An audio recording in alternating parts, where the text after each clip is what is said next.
Funding for This Is Nashville comes from you, our listeners, and Alliance Bernstein. Since 2019, employees have impacted our community by giving more than 5,000 hours of volunteerism in Middle Tennessee. AllianceBernstein.com. Alliance Bernstein is not affiliated with National Public Radio. I'm Khalil Ekolona, and this is Nashville.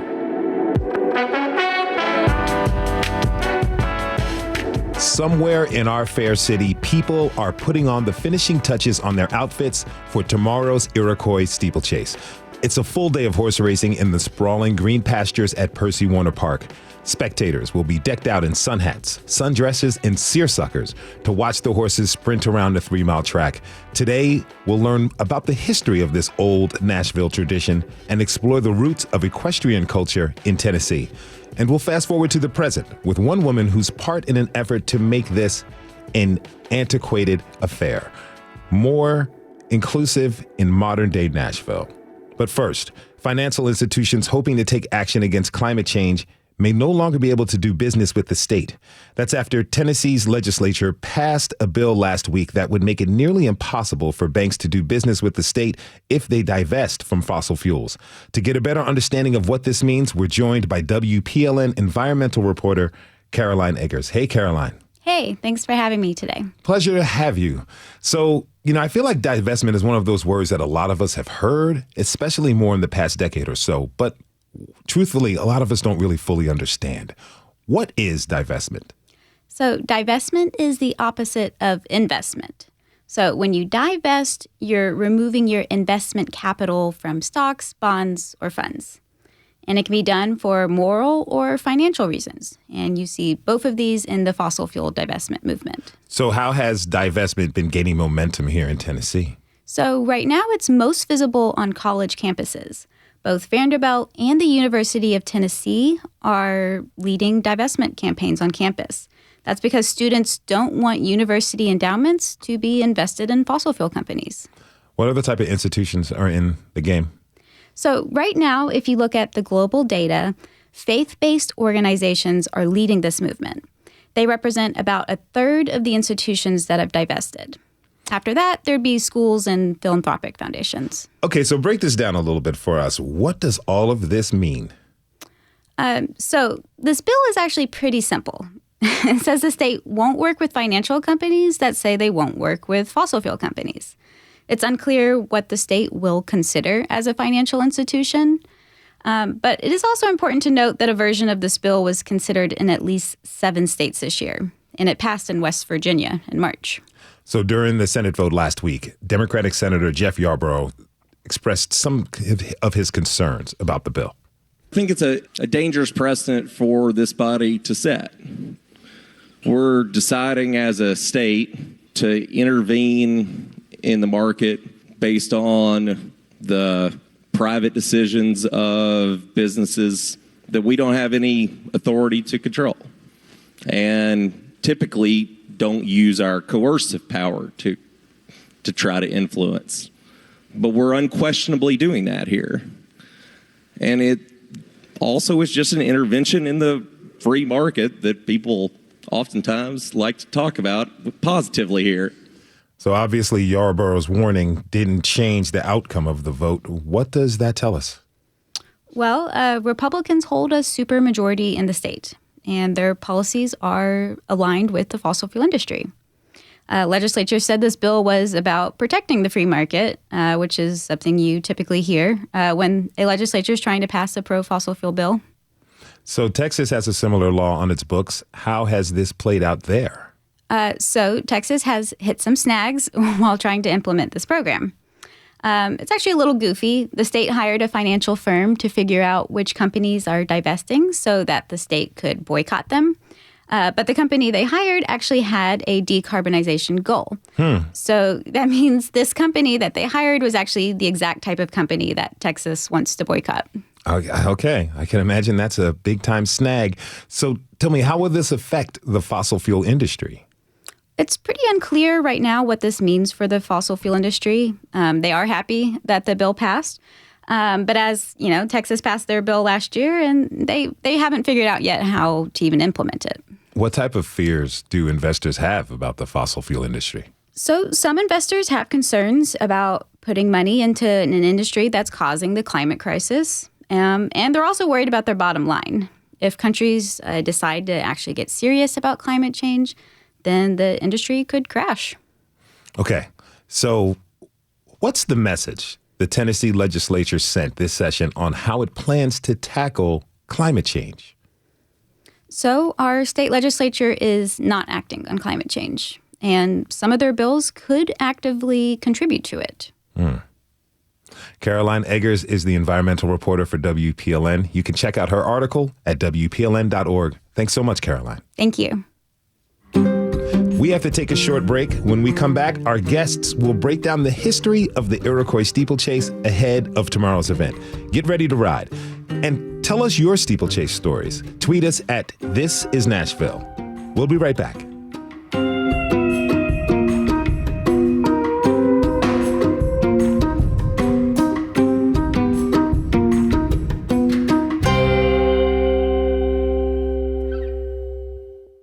Funding for This Is Nashville comes from you, our listeners, and Music City Prep Clinic, Nashville-based provider for PrEP, and offering comprehensive sexual health services in an environment designed to be safe, professional, and shame-free. Learn more at musiccityprep.org. I'm Khalil A. Colonna, and this is Nashville. Tomorrow is the annual Iroquois Steeplechase. Thousands of people will gather at Percy Warner Park to enjoy this annual party. For some, it's the event of the year. Last week, we sent our producer, Rose Gilbert, out to race grounds as organizers like Dwight Hall were preparing for the event. Good morning. Good morning. Good morning. As we're walking out here, you see this bell that's painted in yellow and blue. That is the winner's colors of last year's Iroquois. So every year, the winner of the Iroquois, we paint the bell in their colors. Back when 1941, there weren't cell phones, there weren't radios, and what they would do would be ring the bell up there when they were ready to for the horses to come up for the next race. And then when they left the barn to go up, they would ring this bell to alert the people up on the track that the horses were coming. Oh, there you go. So, and it's a big old heavy bell.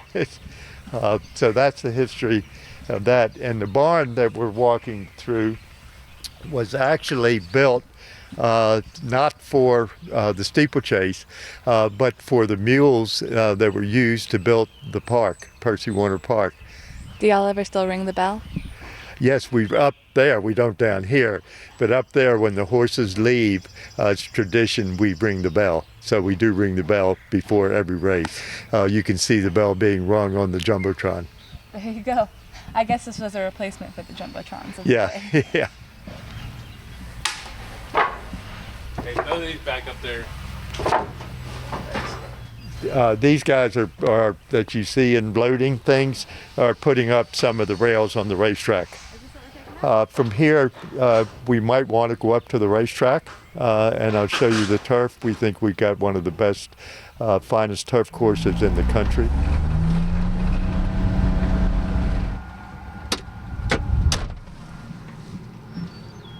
So are the horses running here or are they running there? Right here. Right here. This is the racetrack. If you turn, see, you can see. It feels really springy. Yeah, that's all, we maintain the course year round. And it's all about the safety.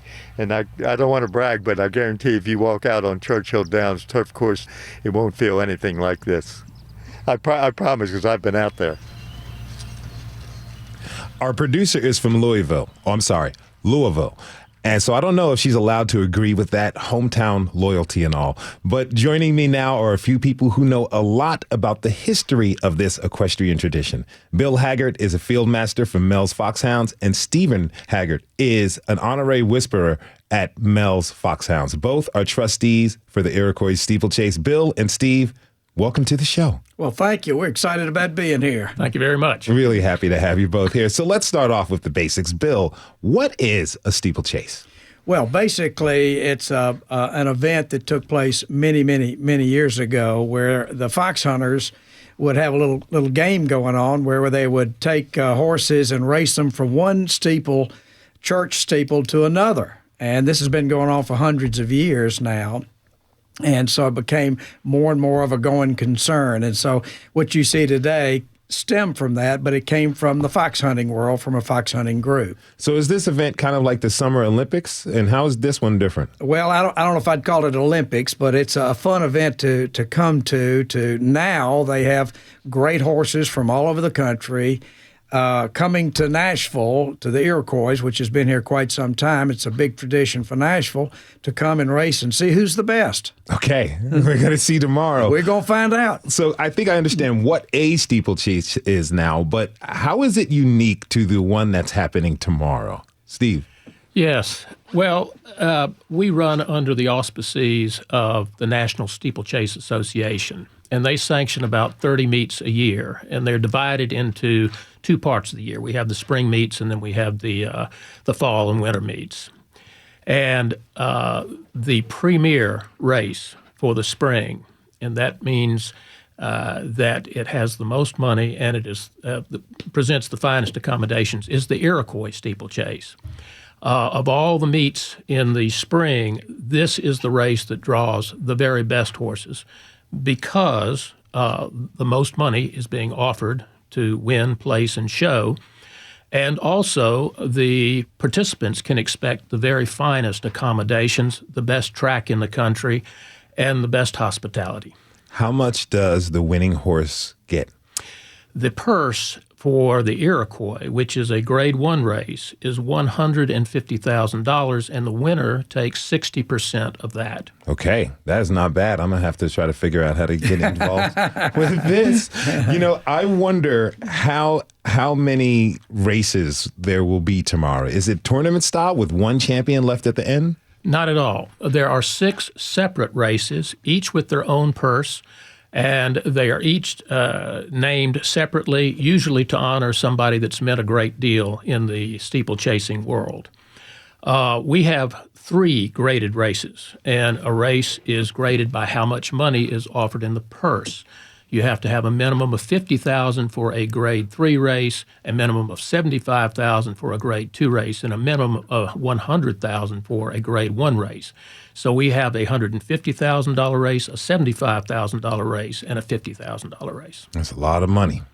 Well, we've got 3 other races that offer money as well, and we've attracted the best horses in the United States, and we have them coming from Ireland and England as well. Wow. Okay. A truly international affair. Now, Stephen, thousands of people turn out for this. So the steeplechase today is obviously this huge tradition here in Nashville. But tell us, how did this all get started? Where did the idea come from?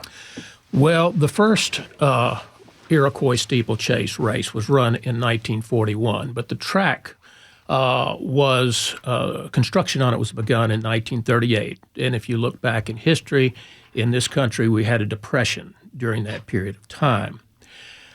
We also had, in Davidson County, tremendous resources in the nature of land, and the Percy Warner Parks were donated to Davidson County. And people used to, and still do, ride their horses through Percy Warner Park. A gentleman who we have a race named after and who is in the Hall of Fame, the Iroquois Hall of Fame, was a Mr. Marcellus Frost. Everybody called him Pops. And he was riding one day, saw a beautiful area. He said this would make a great steeplechase. He was a great steeplechaser also. He got a couple of friends of his, John Sloan Sr. and a lady named Con Ball. And those last two happened to know a guy in Washington named Harry Hopkins, who played an instrumental role in the Works Progress Association.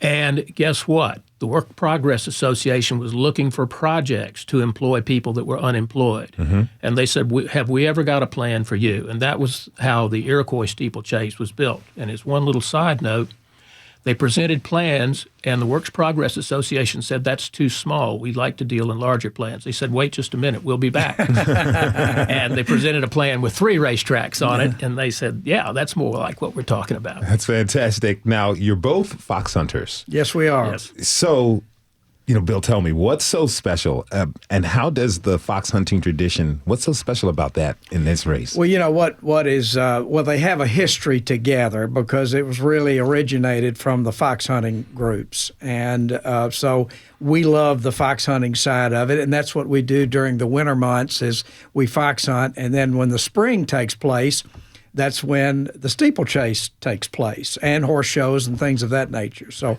that's how we got started with it. Break down fox hunting for me real quick. Like, what is it about? How does it work? Well, it's a very interesting, very old sport. When you look back, George Washington, that was his favorite thing in the world to get to do was go fox hunting in Virginia. And the hunt that we have called the Mel's Foxhounds has been in since the early 60s. And essentially, we have a huntsman, and he creates a great, what they call a crack pack of hounds that are bred and conditioned for the sport of fox hunting. But really, we just chase coyotes. Okay. But what we do is that we have mounted riders who observe in the country how the hounds are doing, and so it's a magnificent sport to watch. A great pack of hounds that are on the trail and having a good time. So it's just a great fun sport. It's almost like a living history is on display for newcomers at the event. So Steve, do you all offer education on the huntsman and their relationship to the race? Well, the Iroquois Steeplechase has a website, and the website provides a history of the Iroquois Steeplechase. But I would submit that there's always more that can be learned. And the people that started the Iroquois Steeplechase were fox hunters. The sport of fox hunting, you're using thoroughbreds. A lot of times you're using thoroughbreds because they have speed and stamina. And you want those thoroughbreds to be able to allow you to keep up with the hounds who are chasing the quarry, which generally these days, as Bill said, is the coyote. If you have such a horse and that horse jumps, you might be inclined to want to race that horse. And when we go back in history, it's whose horse is faster, you want to bet. While we don't have parimutuel betting here in Tennessee, at least not yet, there are lots of friendly wagers that go on the side, and we hope the revenue people aren't too strict on that. Okay, little side bets and things. Little side bets. But one of the things that we do to help educate people about the connection is the Parade of Hounds, which occurs between the 5th race and the 6th race. And this year, as last year, the Mel's Hounds will be paraded. And they'll be led by and controlled by the huntsman Charles Montgomery, who is a huntsman highly esteemed in the country for his abilities, his hound breeding abilities, his control of the pack, and his huntsmanship. And he'll be aided by 2 professional whipper-ins. These hounds will parade in front of the entire crowd, and they can see what a pack of foxhounds looks like. I wonder how many hounds are going to be in the parade? We anticipate, and we count them by couple. We count 2 hounds at a time. So if you're talking to a huntsman, he says, yes, I'll be bringing out 20 couple today. That's 40 hounds. But we anticipate probably maybe 13 couple tomorrow of the very best hounds. If you're just tuning in, this is Nashville, and I'm your host, Kaliole Colonna. We're talking with trustees Bill Haggard and Stephen Hurd about the history of the Iroquois Steeplechase. So I understand you both grew up going to the steeplechase. Is that right? Well, I'll tell you this, is that my grandfather was, he used to be in the bell tower, and when I was a young kid, it was fun to watch all the races, and my father rode in the race, and I have one claim to fame is that I won the Big Pony race. The Big Pony race. Big Pony. They don't do that anymore, but it was a lot of fun. But, we've got a lot of friends and family that were very involved in that, my grandfather being one of them, and my other grandfather, too. So I was sort of raised in that end of it and have enjoyed it so many years. What was the prize for being the champion at the Big Pony race? I still have it today. I have a silver pitcher. It's got a dent in it. I don't know what happened there, but I still have my little silver picture pitcher and myself going across the line, pulling my horse back with great gusto. Nice. What about you, Stephen? Well, I really started fox hunting. I've done a fair amount of horse showing, primarily eventing, some dressage and some show jumping. But it was the fox hunting, once again, that caused me to be drafted into the Iroquois Steeplechase. And it didn't take too long of fox hunting before I was asked, well, would you help us out a little bit? And help us out a little bit turned out to be help out a lot. As it often is. Yes, one thing leads to another, right? Yeah, never volunteer or offer an opinion. But no, both Bill and I are heavily invested in the Iroquois Steeplechase. And I would like to make one comment. The Iroquois Steeplechase has in the forefront of its mind the safety of the horses and the riders.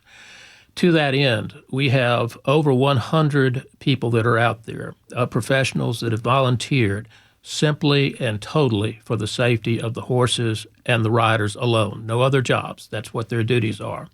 So we take care of the horses very, very seriously, and we take care of the jockeys very, very seriously. I know that's important because I know with other traditional standard races, there's been questions about the treatment of the horses at the Preakness, the Kentucky Derby, Belmont Stakes. Yes, and track out in California had some problems as well.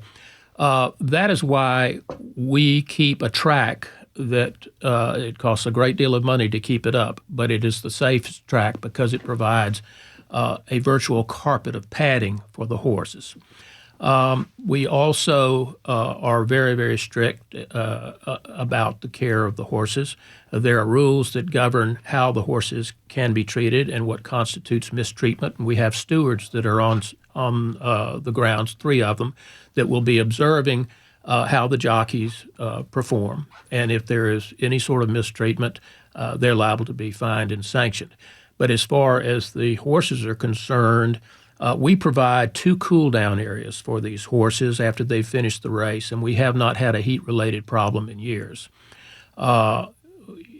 You have to say that with any athletic endeavor, be it human, horse, or otherwise, accidents can happen, and there are human frailties and animal frailties that can play a part. But I believe that we have one of the safest venues in the country. Bill, what does it feel like to be on the track? I mean, what's the atmosphere like on race day on that end of things? Well, you know, your blood pressure kind of goes up, your excitement, your passion, you know, the hair kind of goes up on the back of your neck when the horses are running and you see all of this activity and action going on. It's thrilling, and it's fun to get to watch it. It's, as they say, it's one of the great witnessing things you get to do in your life. So the horses are going full out, making jumps, going around, and it's really something else. Everybody needs to come out there and see that. What are some of the most memorable races in history? Like where there's some that were just like neck and neck, almost photo finishes? Oh, my God. Well, you know, it's almost that way every time you get to come out of there. There's a place in part of the track called the Heartbreak Hill. Okay. And so before they get to the finish line, they got to go around the track, sometimes 2-3 miles, and they're going around the track, coming up this big old hill, and they're all fighting at trying to make it. They got to go up the hill, which is a little bit more difficult. And then when they get to that flat and take those last jumps, it's beyond exciting. Wow. I bet you the crowd, if it's a they tight go race, crazy. the crowd goes wild. They're on their feet, cheering and going crazy. Okay. So I feel like traditions like these have some really specific terminology, right? Well, yes, they do. Okay, so what I'm going to do, I'm going to present some terms, and I want, either one of you or both of you to answer these kind of rapid fire style. You ready? You got it. Okay. Bill, flat race. Fast and furious. Okay. Stephen, silks. Silks are the garments, sometimes in England called jackets, that the jockeys wear to identify the owner. The owner registers colors, and they're called colors too, that are specific to the owner. And the jockey who is riding the owner's horse must wear those silks. Okay. Bill, infield. Well, infield is super exciting as well because they enjoy themselves. They have a few drinks and they like the little partying activity. And sometimes they don't pay a lot of attention to the race, but they really enjoy it. And you get a lot of people that are dressed up and enjoying themselves watching the race. I'm from the suburbs of Baltimore, so I've been to the Preakness. Oh, yes. And I've been in the infield. And let's just say I agree with you 100%. You know the drill. I missed the race entirely. Okay, so Stephen, the hill. Well, the hill, if we're not talking about Heartbreak Hill, the hill at the Iroquois Steeplechase is where any individual can walk in and pay a modest sum of money, spread a blanket out, and still have a view of the entire race course. Okay. It's kind of like a baseball park where Indeed, they can just it is. It is very much so. That was one of the reasons they chose that site is because it had a natural bowl. The sculpting of the earth there, the topo of the earth, really lended itself to where people could sit down with a blanket and get an opportunity to see the races. All right, Bill, the inside track.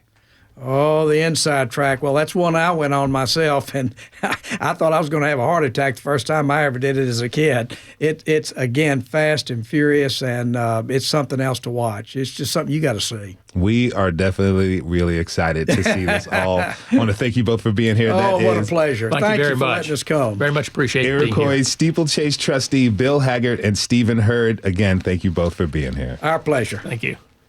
We're taking a quick break. When we come back, we'll learn what has changed about this time-honored Nashville tradition. And tweet us your steeplechase stories at This Is Nashville.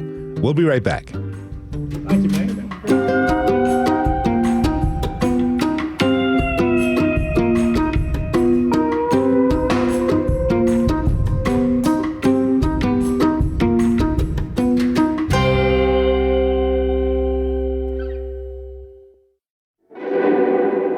I'm Khalil Ekalona, and this is Nashville. We've been talking this hour about the history of the annual Iroquois Steeplechase. Now it's time to explore where the event stands today. Last year marked the first for Black at Steeplechase.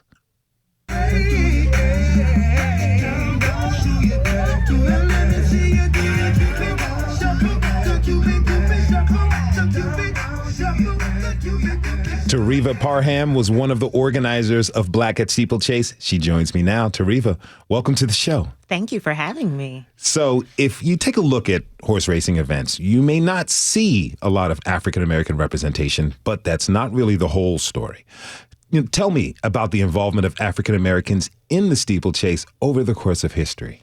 All right. Well, so as you stated, a lot of times it's not known. And really for about 30 years, Black people dominated horse racing from 1875 to 1902. And it was during that time we saw that even before they established the Triple Crown, there were Black jockeys who were winning the Triple Crown before it was known. And a lot of times that was just because of, with the history of slavery, Black boys, Black men, they were involved with raising horses and the farm work and all that really went into that. So it just was a natural progression when horse racing became a thing for them to be the go-to people for that. Okay, what about here in Nashville in the steeplechase? So here in Nashville, as far as the Equity Alliance, where I am the communications manager, last year we hosted Black at Steeplechase. And so really hosting that particular event was an opportunity for us to just honor the overall involvement of Black people in these types of races. But it wasn't specific to Tennessee, but it was just in general, because a lot of times people don't think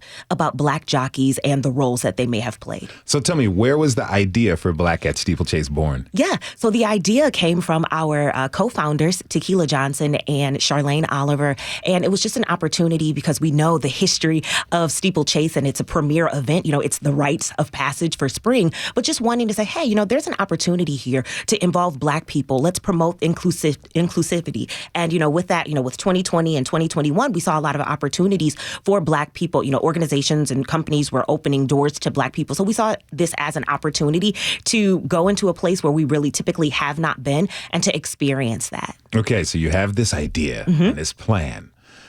What did you all do next? Ooh, it's a whole lot of planning, of course.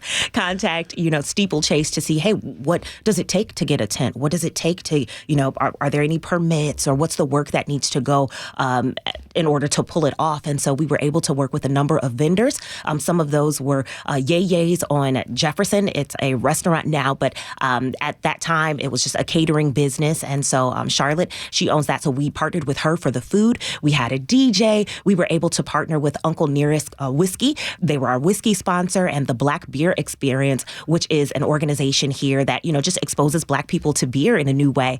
They were able to participate as well. And we even had Millennials for Flint, which is an organization out of Memphis that donated tickets for people who were just, experiencing the pandemic, but wanted to be able to go to an event of this type. So really reaching out to the community. So tell me about the kind of response you all were getting as you're saying, okay, here we're going to have Black at Steeplechase. Yes. And some folks who may I don't know if many people know about the Steeplechase event here in Nashville, or they've heard about it and never thought that they would go.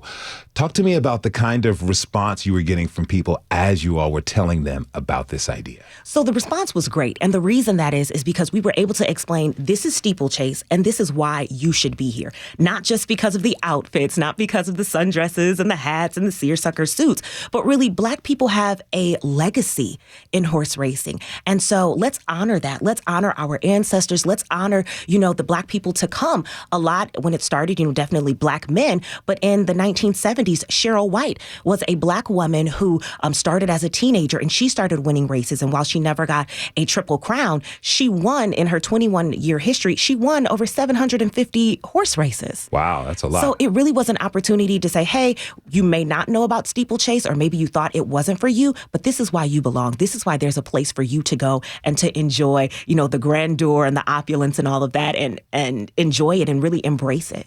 So, you were digging up a lot of that history. As you guys were digging up this history and you were finding out, wow, these are the achievements people had made, but a little bit unspoken. How did it feel to you personally?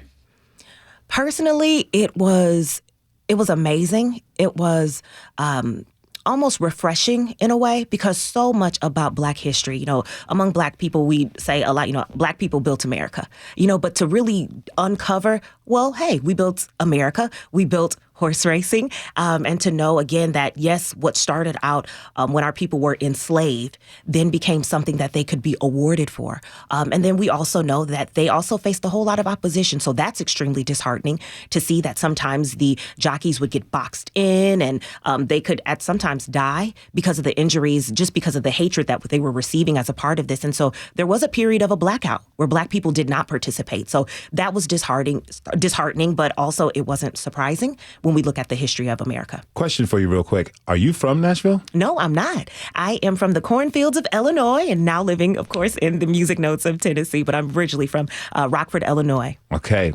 So tell me, how did the event go last year? We loved it. I loved it. It was great. We had a wonderful response.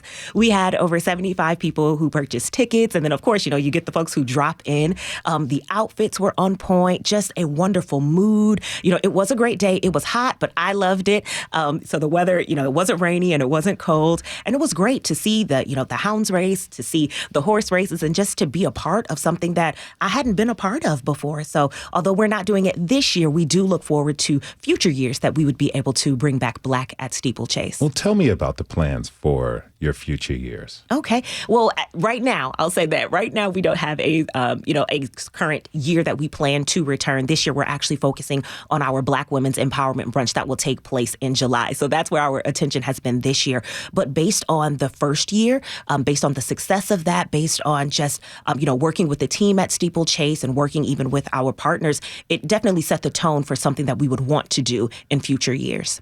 If you're just tuning in, this is Nashville, and I'm your host, Khalil Ekalona. We've been talking about the modern incarnation of the Iroquois Steeplechase. People like to also see the horses, but we'd be lying if we didn't say it wasn't also about the fashion. My next guest has an eye for that fashion. Nancy Floyd covered the event for In Focus magazine for years. Nancy, thanks for being here. Thank you for having me. So you've covered the Steeplechase for a decade. What was your initial impression of the event? I was kind of blown away, honestly, by what a spectacle it is. I had heard a lot about it before I attended, but the first time I went was 10 years ago, and it was because I was covering it. I had never attended it as a guest before that. So I was pretty blown away, despite what people had told me. I mean, it is a massive crowd. It is a lot of incredible and outrageous fashions, and it is just a really huge celebration. And I was sort of shocked that I wasn't really more aware of it before I started going to cover it, because it is such a huge event. It draws 25,000 people to Percy Warner Park. And it's quite a big to-do. So what was it like to cover the event?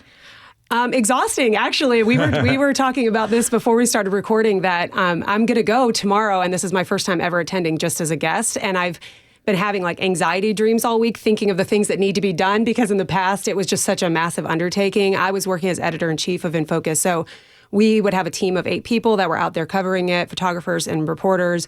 We would do this on-site portrait studio, so we would build a set and we would do these professional photos of guests. We managed a hat contest and a style contest on-site, so I had to manage judges for that and be on the Jumbotron in front of 25,000 people to announce winners and try to get all these nominees who are just drinking more and more as the day goes on out on the field for this very brief window when the track opens between races. So it was always very chaotic and stressful to cover it, but it was a lot of fun. I mean, it's really one of the best events in Nashville. By an exhausting time, too. Yes. So it's Friday. The steeplechase, we know what happens. Bill mentioned a little bit previously about what goes on in the infield. Tell me, what are some of the wildest things you have seen at the steeplechase? Well, the first year that I attended steeplechase was the year that steeplechase went viral for the cat fight in the infield. I don't know if you've seen this video. I have not seen the video. Just Google it. It'll come up. Yeah. A couple of people had a bit too much to drink, and they had a little bit of a fight, and it was caught on film, and it was posted to YouTube, and everybody picked it up. So that was not really the coverage that steeplechase wanted. That, though, the very first year I went, we were primarily in the box holder area. That's where the area that we were covering for the magazine. But I was like, I need to go see the infield, of course. And we waited till the end of the day when we were done with all of our work to do that, which was maybe the best, maybe the worst time to finally make it over there. But I mean, I saw people, passed out in backs of trucks. One guy was very proud to tell me that he had been to 10 or 15 steeplechases and he had never once seen a horse. So he was thrilled that, he was living his best life there. So yeah, he's having a good time.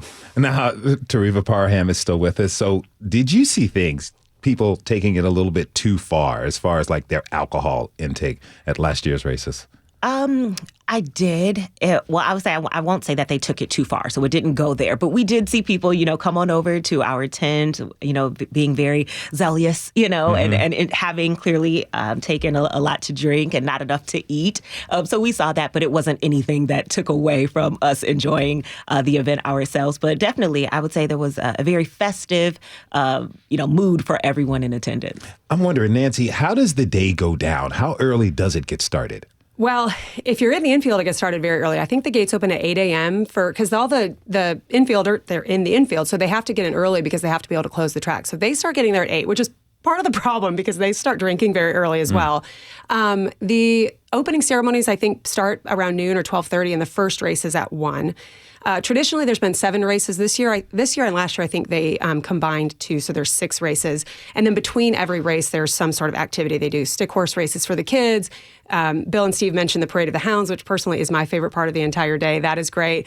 InFocus does their hat and style contest, so we would be out on the field between some of the races. So it is, a full day of things to watch and enjoy. And of course, the people watching is the best thing to do, and you can do that all day. So it's usually, some people get there as early as 8, and then typically people are still there till about 5:30. You mentioned the stick horse races for the kids. What's that like? It's adorable. That's one of the first things they do. I think they do it by age, but yeah, so it is just a ton of kids. They let them go out onto the track. There's just a small section right at the finish line. And it also is complete and total chaos. As kids are just running and, they're going for it, but it's really, really cute. It's a really sweet thing. And it's great because steeplechase is a family event. I mean, there are a lot of people that come and just adults that come, and there's a lot of partying that happens, but there are a lot of sweet families, and they do a great job of providing opportunities for families that want to attend the event together. On the fashion front, how much of the day is inspired by the fashions at the Kentucky Derby?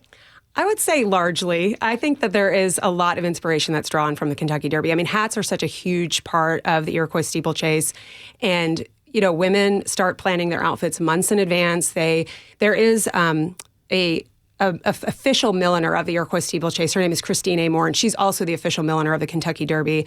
So she does a partnership with Gus Meyer here. So she comes into town. So a lot of women go and either order hats she's already made, or they have custom hats made based on the dress that they want to wear, the color scheme they want to wear. But a lot of women are ordering from milliners, in the UK, and they're getting just these incredible hats. And yeah, they spend some money and they spend some time to look good. We were chatting about this before we came on, but it's some people invest a lot of money in the steeplechase look. Tariva, how much did you invest? Oh, goodness. I would say, well, I used a skirt that I had not worn a lot before. I had to be comfortable. So I had, cute pair of, glittery sneakers. I purchased a top, and then I purchased my fascinator. So I'd say I was able to spend less than $100. Well done. And she looked amazing. She looked amazing. The Equity Alliance did host our own, best dress contest for the women, and I was the winner of that. So okay. It's nice to be talking I did all right. to the reigning champion. This kind of feels like prom a little bit. A little bit. Yes. Everybody gets in. So Nancy, tell me, what are the outfits you most remember from your coverage? Well, so one of the things that we would do with our style contest is we would have, a best dressed woman, best dressed man, best dressed couple, but we also had most outrageous, because a lot of people really go way over the top. So I do remember the year that Prince passed away, there was a grandmother and grandson that had hats that they made inspired by Prince. So there was a Purple Rain hat that was insane and big and amazing. And then he was wearing a little red Corvette hat. It was very, very cute. Oh, very nice. I one time saw a person in a hat that actually it looked like a track, and it had horses that moved around the hat, which was pretty amazing. So a mechanical hat, which was pretty great.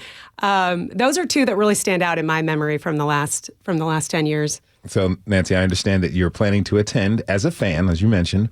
What are you most excited about by not having to take on everything you did? I'm actually most excited to show my husband the Iroquois Steeplechase. He has never gone. He's never been with me. I've always been there working. So he's never attended. And we have been in Nashville since the late 90s. And then we left for a little while. We came back. But he's never once attended. So he's coming with me. And I'm really excited for him to finally get to see what I've been talking about for 10 years and what I've been exhausted by for 10 years. So I'm most looking forward to just spending the day with him and just having fun.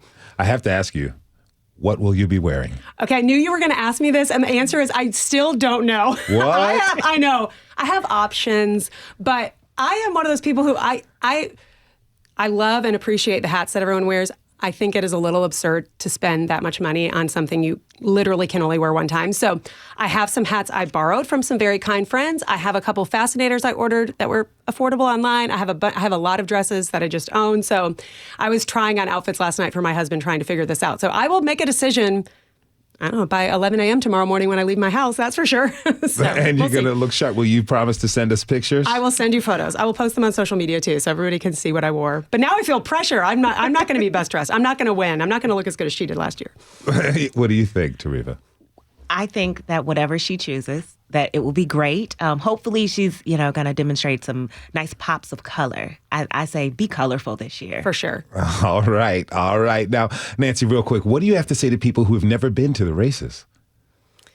I think you should come. I think that it's something every Nashvilleian should do at least one time. And I think that it is just a really fun event. It's been going on for 81 years now in the city. It raises millions of dollars for the Children's Hospital, which is really incredible. And it really is just a beautiful, outrageous spectacle. So I think everybody should make plans to attend, and at least one time in your life. But let that be a bucket list item that you do. I got about 40 seconds left, Tariva. I agree with that everyone should attend. Black at Steeplechase was a major success. We look forward to bringing it back for the Equity Alliance at some point in the future, and I wish everyone the best for this year's. Okay, I really am planning to go.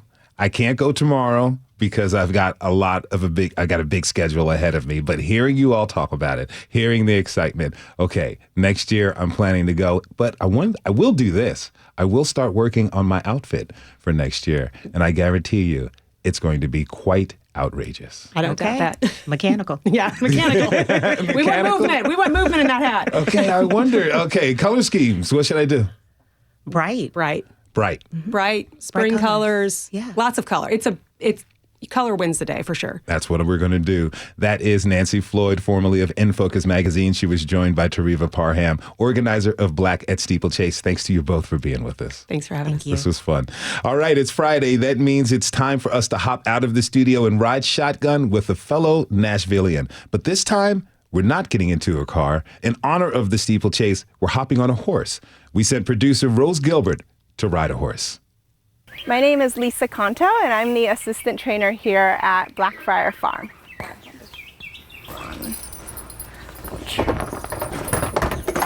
So we're getting tacked up to ride now. This is Miss Val. She's about 20-something years old. She's an older girl, but she is the sweetest. I think we'll get her tacked up first, and then I can grab my horse. What are the steps to tacking up here? So first you would brush your horse, pick their hooves, make sure, especially where the saddle pad and girth goes, that, there's no mud, dirt, things like that. She's already been groomed, so we don't need to do that right now. And then you'll put your saddle pad on. Is there a placement that's right on the back? Yeah, so this is her withers right here. It's the highest point right here on her neck, and then the pad just kind of goes up to that point, and then it will reach their shoulder over here. Now here's the saddle. This is the saddle. Let's see, so we'll fix your stirrup length when we get down there. Once you get on, I'll help you with that. So this is the bridle. So it's over their head. This is the bit, and it sits in their mouth in a place where there's no teeth on that side. So this just sits on their tongue, and as you pull the reins here, it's gonna move in their mouth, and so that's kind of how they're trained, is they feel every single movement on this bit. So I'll be riding Bunny. She is a quarter horse. Have you ever fallen off a horse? Many, many times. You're in this sport where you're riding an animal and you're jumping and you're out in the field, right? And they're animals. You never know what's going to spook them or... I've heard it's important to get back in the saddle. Oh, absolutely. You have to get back in the saddle. There's been some nasty falls that I've taken, and my trainers are always like, you got to get back up there. So even if you have a broken arm, you still better get back up in the saddle. So same day? Or Yeah, right after if you can, physically, and it's just a little bit of pain, you got to get back up. Good girl. These are the neighbors' ponies. I think these guys are babies. Hello, pretty. They look young. Yeah. Do horses always come over to say hi when new people are here?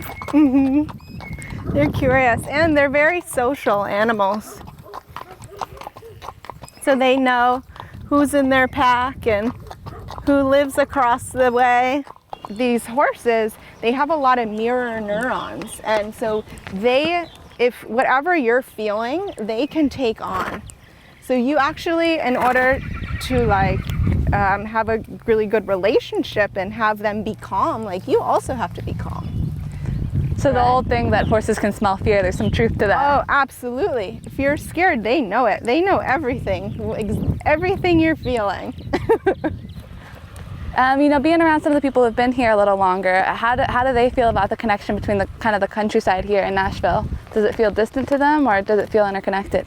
A lot of people that come out here actually live in Nashville. So they drive, 25 minutes from downtown.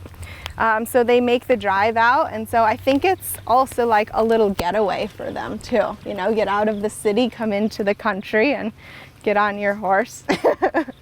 Because there's, the nature really does something for you. We're not too far from Nashville. Have you been into the city much? Oh yeah, I love to go out to the city, let's say once a week or so. I like to get down there and explore. It's funny, Nashville's only 30 minutes away, but it doesn't feel like we're next to a major city. It doesn't. I really love it out here. It's beautiful. I come out here in the morning and all the birds are just chirping and going crazy, and it's just the most beautiful thing. Have you been to the Iroquois Steeplechase? I have not been. Are you going this weekend? I am getting married this weekend. But that was our backup plan, actually, to go to the steeplechase. If the wedding didn't work out? Right, if the wedding didn't work out, because we're getting eloped. So it was kind of like a last minute thing. So if the wedding wasn't going to happen, we were going to go to the steeplechase.